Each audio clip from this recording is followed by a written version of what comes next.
કુળની દેવી એટલે કુળદેવી.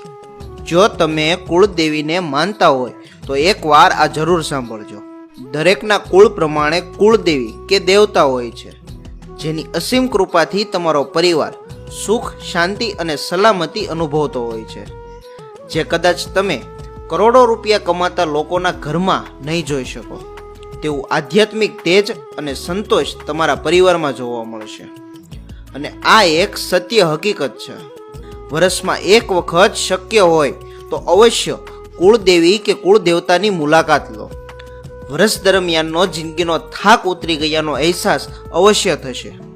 જિંદગીમાં પડતી મુશ્કેલી અને આવનાર મુશ્કેલી માટે માર્ગદર્શક બની તમારી રક્ષા કરશે. ખોટા નિર્ણય લેતા તમને રોકશે અને સાચા નિર્ણય માટે માર્ગદર્શક બની તમારી આગળ ચાલશે. આ જે વ્યક્તિને અહેસાસ અને અનુભવ થતો હોય તેના માટે છે. આમાં તર્કિક દલીલને કોઈ સ્થાન નથી.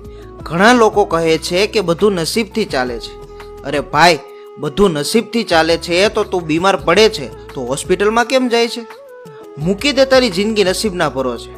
તેનું કારણ માની કૃપા જ હોઈ શકે. અમુક જિંદગીના દુઃખ એવા હોય છે જે ના કહેવાય ના સહેવાય તેવા હોય છે.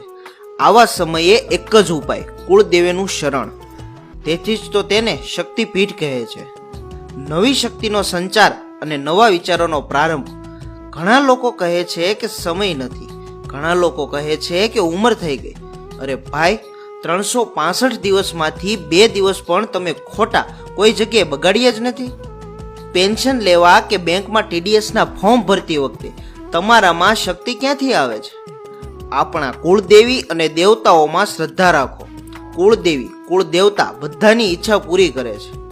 આપને અમારો આ વિડીયો ગમ્યો હોય તો કોમેન્ટમાં તમારો પ્રતિભાવ અવશ્ય જણાવો અને વિડીયોને લાઈક અને વધુમાં વધુ શેર કરો. ધન્યવાદ.